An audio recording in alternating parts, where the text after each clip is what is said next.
Okay,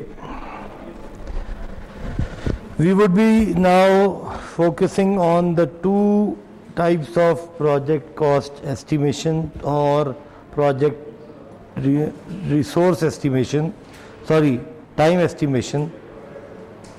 It is always challenging to decide which approach to follow. It is important that we start with the project, which kind of projects require which kind of estimation.